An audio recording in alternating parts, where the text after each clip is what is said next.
যৌথ সম্পত্তির মালিক কারা, কোপার্সনার হবে যারা। কোপার্সনার কারা সেটা আগে জানতে হবে।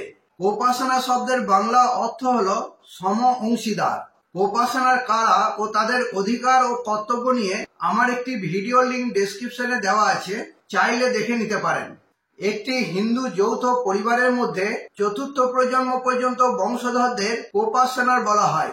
হিন্দু যৌথ পরিবারের মধ্যে সবাই কোপার্সনার হতে পারে না। হিন্দু যৌথ পরিবার নিয়ে আমার একটি ভিডিও লিংক ডেসক্রিপশনে দেওয়া আছে, চাইলে দেখে নিতে পারেন।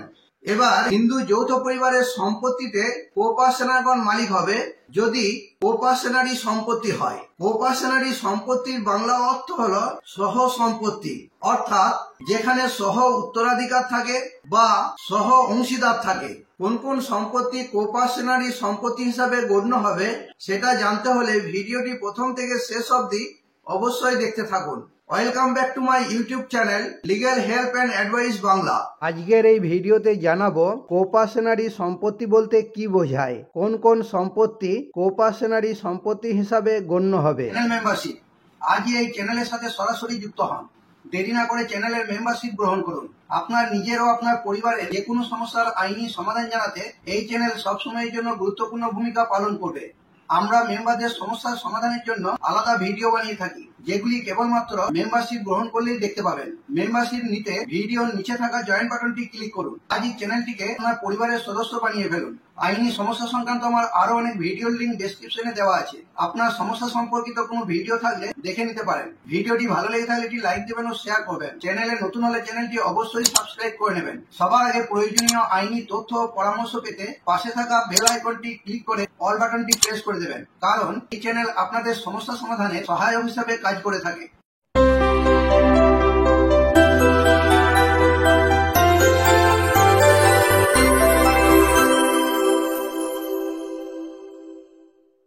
কোপার্সনারি সম্পত্তি বলতে কি বোঝায়? কোপার্সনারি সম্পত্তি হলো যেখানে প্রত্যেক কোপার্সনারের যৌথ স্বার্থ ও যৌথ দখল থাকে। কোন কোন সম্পত্তি কোপার্সনারি সম্পত্তি হিসাবে গণ্য হবে?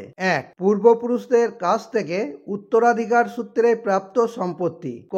আপনি যদি আপনার পিতা, পিতামহ ও প্রপিতামহের অর্থাৎ 3 প্রজন্মের কাছ থেকে উত্তরাধিকার সূত্রে কোনো সম্পত্তি পেয়ে থাকেন, তাহলে সেই সম্পত্তি কোপার্সনারি সম্পত্তি হিসাবে গণ্য হবে। খ. সম্পত্তি বিভাজন অর্থাৎ পার্টিশন সূত্রে প্রাপ্ত সম্পত্তি কোপার্সনারি সম্পত্তি হিসাবে গণ্য হবে। 2.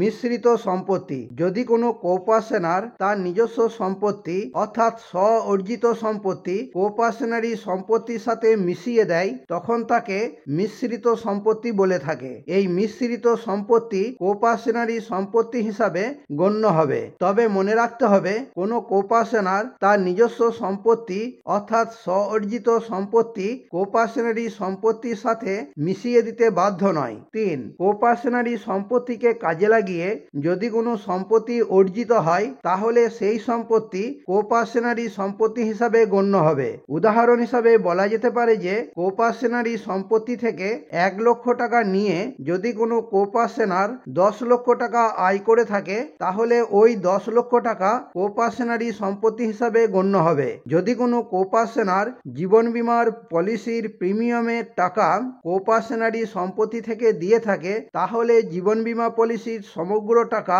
কোপার্সনারি সম্পত্তি হিসাবে গণ্য হবে। আজ এই পর্যন্তই। এই সংক্রান্ত কোনো সমস্যা থাকলে কমেন্টে জানাবেন, ভিডিওটি লাইক করবেন ও চ্যানেলটি অবশ্যই সাবস্ক্রাইব করে নেবেন। Legal help and advice Bangla channel সর্বদা আপনাদের পাশে আছে।